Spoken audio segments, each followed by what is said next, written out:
Good morning, everybody. This morning, I'd like to welcome you to the continuation of our study in Revelation. We're going to study chapter 8 this morning. So now we've concluded our study of chapter 7, which includes the choosing and sealing of the 144,000 by God, the 144,000 for an army of people who will preach the gospel to a completely lost world, as evidenced by having been left behind in the rapture. As you know, all Christians just disappear from the earth, leaving a totally ungodly society. This evangelistic effort of the 144,000 Jews will lead millions of people to Jesus Christ during the tribulation, and it was actually called an uncountable, this group of saved people was actually called an uncountable multitude in chapter 7, verse 9.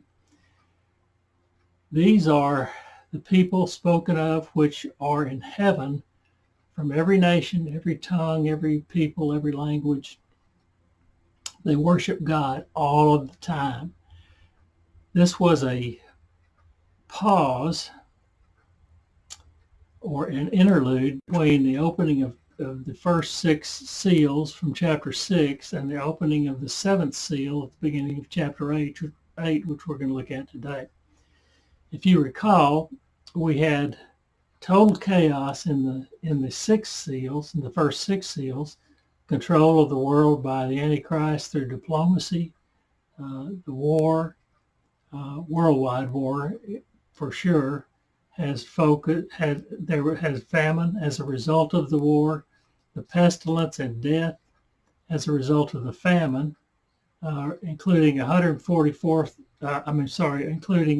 1/4 of the population of the earth will die. These were seals 1 through 4, exemplified by what we call the 4 horsemen of the apocalypse. It seems like everybody knows it by that term. There were 4 horsemen, 1 for each of the first 4 seals. Then seal number 5, the cry for vengeance from martyrs in heaven. Then seal number 6, total chaos in the cosmos. We had earthquakes. We had a darkened sun and a darkened moon, stars falling, mountains and islands disappearing into the sea. There's quite a section of scripture there indicating what will be happening sooner or later during the tribulation. Now we have seal number 7. Oh, I'm sorry.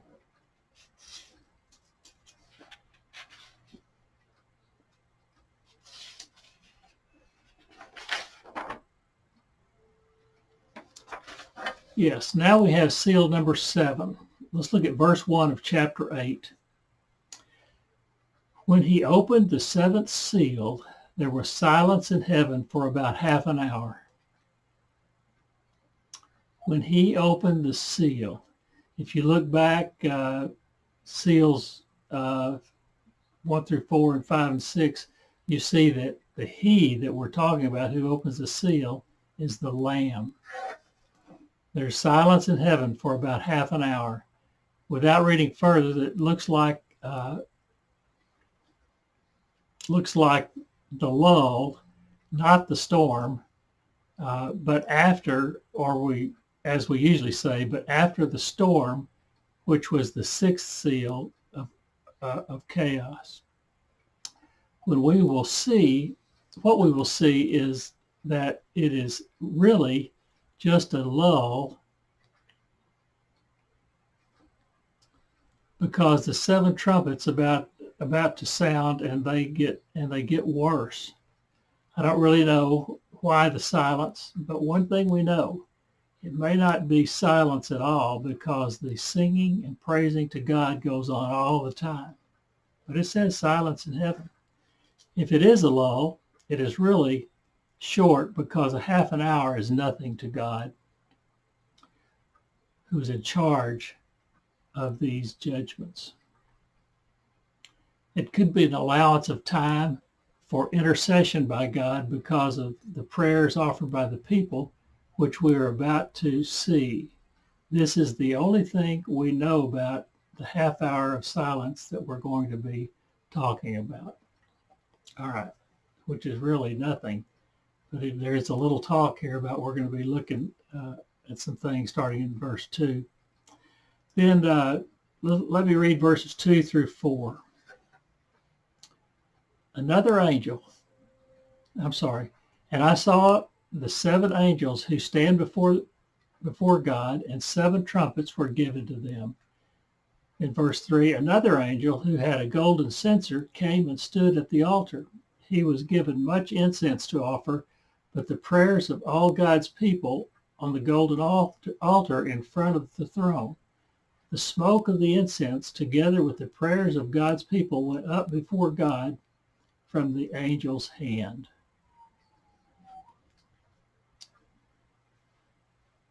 So John sees 7 more angels, each with a trumpet, 7 trumpets in all, which we will talk about in a minute.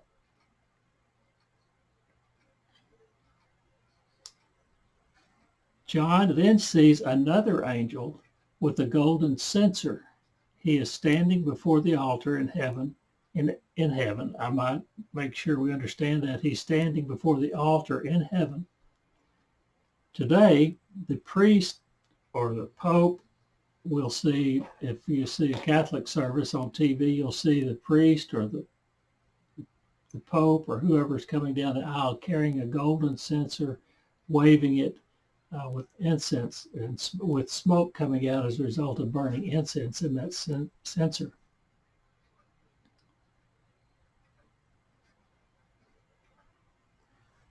This angel offers the incense to God, along with the prayers of the saints. The silence of the 7th seal could be time for God to intercede on behalf of the saints. It's a time for this smoke to rise to God, and the prayers of people are going up, so there might be time for intercession. So if we look at verse 4, let me read verse 4 again. The smoke of the incense, together with the prayers of God's people, went up before God from the angel's hand. So the smoke and the prayers go to God from the angel's hand. All of this is in keeping with the daily work of the priest. What makes the image and makes this unique and unusual is what happens next. That other we see all the time. What happens next is very interesting. Verse 5. Then the angel took the censer, filled it with fire from the altar. Remember, it's the altar that's in heaven, in the heavenly temple. The angel took the censer, filled it with fire from the altar, and hurled it on the earth. And there came peals of thunder, rumblings, flashes of lightning, and an earthquake. All right, the angel fills the censer with fire from the altar, of which he had to have had authority from God, and he hurls the fire to earth. He didn't just decide on his own to do that. He had to have the authority given to him by God. There is some discussion about which altar we're talking about, but it does not seem to be important for our study. But we may talk about it a little bit later. The result is more chaos. There's peals of thunder, rumblings, flashes of lightning, and earthquake. And I just say wow to all that. It's not really funny to joke about lightning balls or lightning bolts from God. If you're walking out somewhere, I bet God's going to strike me with a lightning bolt on that. It's not really funny about that, to talk about that, when he very easily could judge right then and there. If he chose to. He's going to do it. He might do it before the time we're talking about here. You never know. I don't really know if their action is the result of intercessory prayer of the saints in verse 4 or part of God's plan all along. Nevertheless, it sets us up for the 7 trumpet judgments. All right, let's read verse 6 and 7.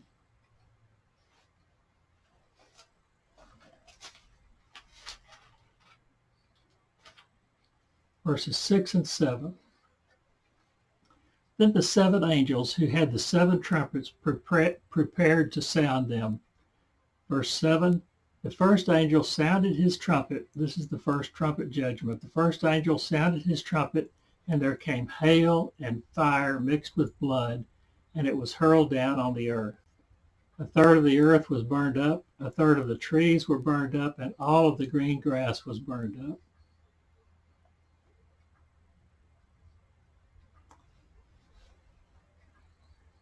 This sounds pretty serious. The first trumpet sounds.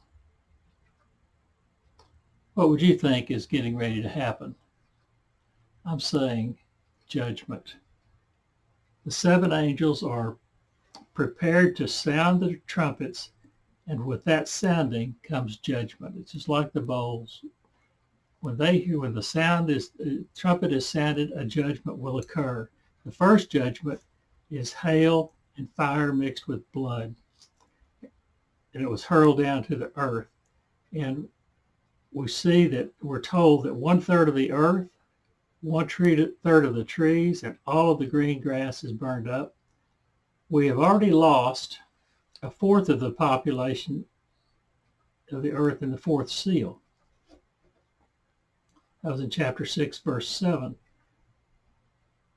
That was with the rider from the pale horse who had death with him. Pestilence and death, I believe it was. Let me just see what it was. Chapter 6, verse 7.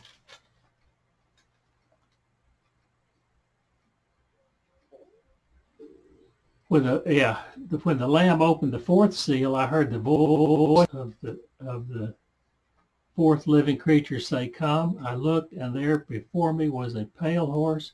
Its rider was named Death, and Hades was its rider was named Death, and Hades was following close behind him. They were given power over 1/4 of the earth to kill by sword, famine, and plague, and by the wild beasts of the earth. So that rider was so clear to John that he had a name, and that name was Death. And with him comes 1/4 of the population of the earth to be killed. All right. There is a push by some commentators to draw parallels to the judgment in Exodus, trying to make this poetic or figurative language taking away from any possibility of a literal fulfillment of these judgments. My view is that even if it is poetic or figurative, it should be considered. I'm not saying that it is poetic or figurative. I'm saying even if it is, it should be considered literal on some level, just like the poetic and figurative language of the Psalms, for example. It contains truth spoken in a poetic or figurative way. So I wouldn't be counting on something like this not happening. So, but what we should be sure of, one thing: the judgment is widespread and it is real. As Jesus said, like nothing that has ever happened before. He talks about that in Matthew 24. I believe that's 21 in my notes. It will be widespread. Hailstorm, volcanic activity, meteor activity, maybe blood mixed with the hail coming, causing damage to property and bloody death. These are pretty serious things coming out of the sky. You can't expect death not to occur. And the blood mixed with the hail could be coming from that cause, or that it could be the effect of that cause. It is not localized. It is not a natural occurrence. and it is very devastating. By news agencies, it might be called an act of God, as a figure of speech, as an act of God, but it will not be recognized as an act of God. It may be called an act of God, but we don't really think God did it, is the point I'm trying to make. That's the way it's going to be. Is a lack of belief. All right. Verses 8 and 9. The second judgment. Verses 8 and 9. The second angel sounded his trumpet, and something like a huge mountain of all ablaze was thrown into the sea. A third of the sea was turned to blood. A third of the living creatures in the sea died, and a third of the ships were destroyed. Second trumpet sounds. This is a maritime disaster. Something like a huge mountain on fire, total ablaze, was thrown into the sea. Do I know what this is? This huge mountain? No. But every day I read the scientific news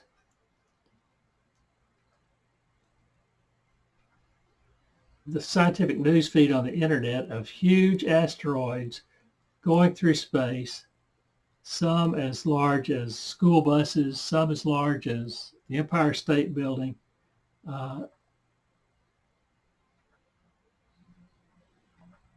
Are these as big as a mountain that John saw? I don't know, but we talk about it all the time now. They would certainly be ablaze if they got into our atmosphere and started hurtling towards Earth.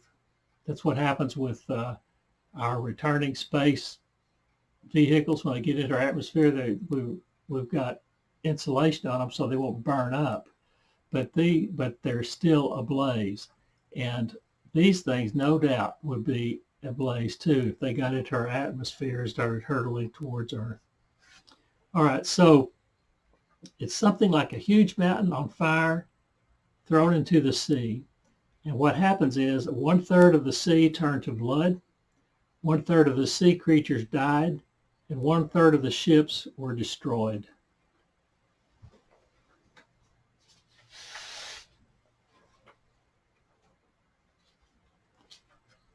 In that news feed I spoke of, it also talks of simulations by our scientists and military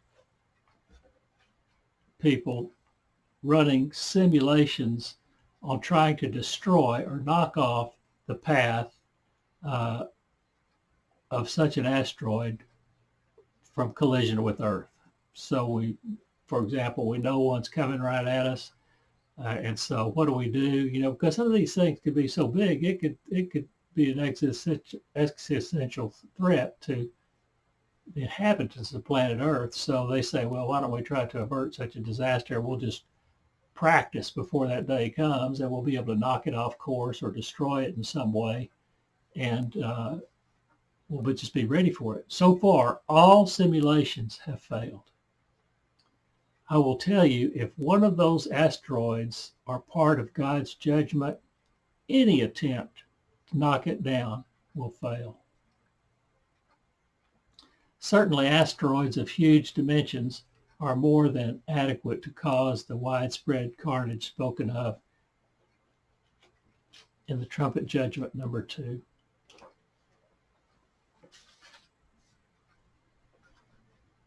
All right.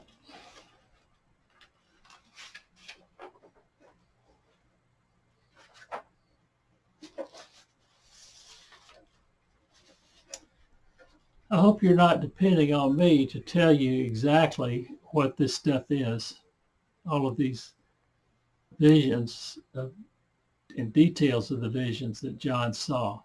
I can only give you a few possibilities, and only then to help you see what could happen as a result of God's judgment. It's a natural thing to think about what that is. I will not be talking about specific current day events and pointing to those as saying that is a fulfillment of one of these judgments. I will not be doing that. You could think about it if you wanted to, but I don't think you can get that from the Bible. But I will talk about what the possibilities are of some of these things that he's seeing, just as a possibility of adding to what it is that we're reading to help our minds get through it, and our mind's eye and our vision in our own mind to see what it is that John saw. How about on this thing of a burning mountain, how about a large volcano or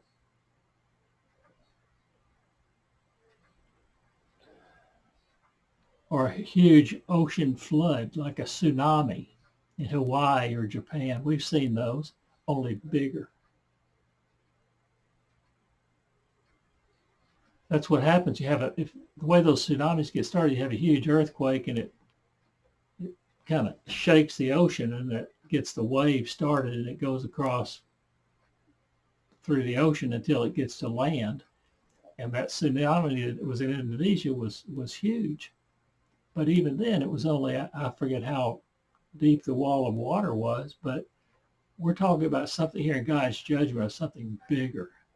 Meteor or an asteroid. Scientists believe such things have happened before and are devising ways to change the course of an asteroid, which I've already mentioned, or blow it off, blow it up in the process to save humanity. But again, there is not, there's no deflecting God's judgment. I've already mentioned this. John's readers probably had no idea how these things could happen. In fact, we're going to look at some other things because they're not even in the possibility of them figuring out what it is in their mind that they're hearing. But we do. We're living in a time now where we understand that these judgments are possible. And we'll see them as we go on. They're not chance occurrences. They happen by the hand of God. And examples and scenarios are always going to be with us. All right, let's look at verses 10 and 11. Chapter 8, verses 10 and 11.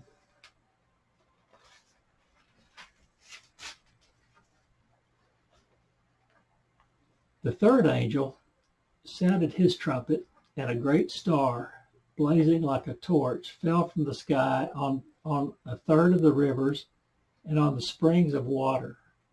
The name of the star is Wormwood. A third of the waters turned bitter, and many people died from the waters that have become bitter. All right, so the third trumpet sounds, meaning the third trumpet judgment begins, and another blazing thing from the cosmos falls to earth. John calls it a star. Here, that's all John knows to call it. Could it be an asteroid or a meteor? Big asteroid or a big meteor? Could it even be a missile attack of some sort? Or it could be a falling satellite which was destroyed in space and falls to Earth. In this case, it could be the result of war where many satellites fall to Earth. So there's all kinds of things. You couldn't use the word satellite during John's day, but we can today. We know those things are up there. We know we have capability of shooting things down from way far off. And we know that they may fall to Earth. In fact, one of these, I think it's one of the Chinese satellites lost control of it, and it kept going into lower and lower orbit. and they knew that it was going to fall back into Earth's atmosphere at some point, but they lost control of it. But nevertheless, it was going to be a falling satellite that was going to fall to Earth, and it was big, not like a huge mountain, but it was big enough to give concern to people that it might fall on. So this is what I'm talking about. There's all kinds of things that can happen now that the people of John's day would not know to even think about. John called it a star. Maybe it was a star.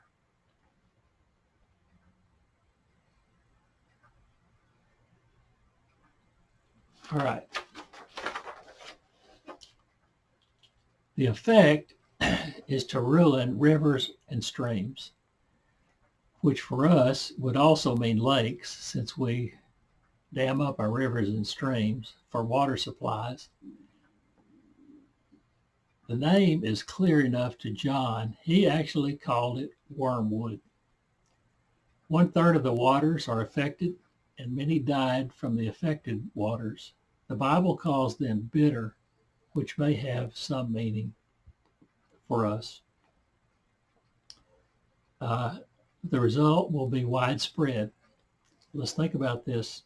All of these things are going to be widespread. They're going to be worldwide in scope. We have the situations such as Chernobyl in Russia, but that was not widespread when they had that nuclear disaster over there. And I think the word wormwood was involved in that in some way, which I don't remember just offhand, but nevertheless, it was not a worldwide event. It was local to Chernobyl in Russia. And it didn't cause worldwide panic. It was just right there. It was fairly localized. At one time, much of the political rhetoric revolved around ISIS. Military experts and politicians alike say that ISIS, which is a pain in the neck for us and others, does not pose an existential threat. For our leaders' perspective, only China and Russia have that power over us, and even over the Middle East. It's not hard to see if two countries like the USA and Russia start lobbing nuclear missiles back and forth, the water and the land, for that matter, would be rendered useless, and the rivers toxic for hundreds of years, and for sure they would be bitter. The fallout alone would kill people affected by their water supply and their food supply. All right, let's look at verse 12. Verse 12, the fourth angel sounded his trumpet, and 1/3 of the sun was struck, 1/3 of the moon, and 1/3 of the stars, so that 1/3 of them turned dark. 1/3 of the day was without light, and also 1/3 of the night. The fourth trumpet sounds, and the judgment ensues. 1/3 of the sun was struck, and 1/3 of the moon, and 1/3 of the stars turned dark. 1/3 of the day was without light. You take away 1/3 of the sun, if it's linear in effect, you lose 1/3 of the daylight. Similarly, for 1/3 of the light, it supposedly means totally dark, but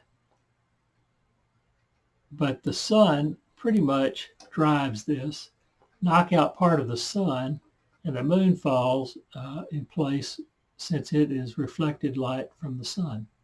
So you lose light from the sun, there's less to be reflected by the moon. Some kind of cataclysmic event on Earth with dust in the air could also dim the stars. All right, so let's look at the word struck in verse 22. In verse 12. It says, a third of the sun was struck. Strong's dictionary, word number 4141 for the Greek means strike or smite. So that's a literal translation of what the Greek is. Of course, it is God's hand in this, but it sounds like some sort of collision may be in play. Something runs into the sun, something runs into the moon, some sort of massive collision with the sun could be a catalyst, which could be the cause giving this effect. Obviously, changes in the universe affect planet Earth, for God has everything in balance. So if you take a chunk off of the sun, if something collides, it doesn't have to break it into pieces, but something could hit it and cause it to lose its light. You know, if there was such a massive collision that hit the sun and broke it into pieces, well, all the judgments that occur after that are probably not going to come into play, because God's got everything out there in balance. Our whole solar system is in balance. If you take one planet out of the mix, then you're going to affect all of the others. And the same would be true of the sun. So it's probably not a kind of a collision that's going to break a piece of the sun off or a piece of the moon, but it is something that's going to hit the sun that could dim the light. I don't know what that could possibly be. But some sort of, obviously changes in the universe will affect planet Earth, for God has everything in balance. The effect on Earth from a collision with the sun does not have to be immediate. The reaction has to be started, and Daniel says these things will come like a flood, if you look at Daniel 9:26. So once things start happening, they're going to happen quickly. Well, let's look at verse 13.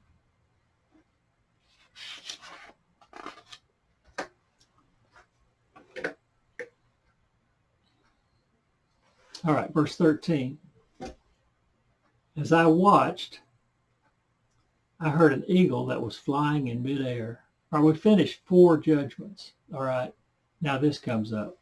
As I watched, I heard an eagle that was flying in midair call out in a loud voice, "Woe, woe, woe to the inhabitants of the earth, because of the trumpet blast about to be sounded by the other 3 angels." So we've had 4 judgments, 4 trumpet judgments, 3 left to occur, and they'll occur in chapter 9. We'll get this warning by this eagle that's flying around, screaming us out, "Whoa, whoa, whoa." All right. So John hears the eagle screaming out the message to the people of earth. The message is woe, woe, woe. Woe means great sorrow or distress. Woe can also mean things which cause sorrow or distress. So it's something that causes the sorrow, or it's the sorrow itself. That's what the woe is. He cries it out 3 times, one for each of the next 3 judgments, judgment 5, 6, and 7. We'll see how that applies when we get to it. Can't you see John's eyes glued to what is going on and his mind racing in high gear? Then the eagle interrupts him with his cries. John's racing through the judgments. 1, 2, 3, the 4th trumpet sounds, and he's got all this stuff going on in the cosmos. And then he gets interrupted by this eagle that starts flying around, screaming out this message. And it's as if the devastation and calamity experienced in the first 4 trumpets were not enough. Even more will be coming in 5, 6, and 7, probably beyond imagination, and I will tell you they are. Now John must brace himself for the 5th angel and the 5th trumpet judgment. All right, the 5th trumpet does not start here, but in chapter 9. So we finished up chapter 8 with 4 judgments plus this eagle that's screaming out this message. The 5th trumpet picks up in chapter 9. It's pretty long and involved, so we're going to stop here. But I will tell you, we've got 22 21 verses of chapter 9, and it only makes sense to stop here because those 21 verses are loaded with content. It's just amazing what we're going to read. So we'll start there with our next study, and we'll do the whole chapter. And by the time we finish the chapter, we'll be through with the trumpet judgments. So I'm happy you stopped in to study with me today. That's all I have for you. Thanks for being here.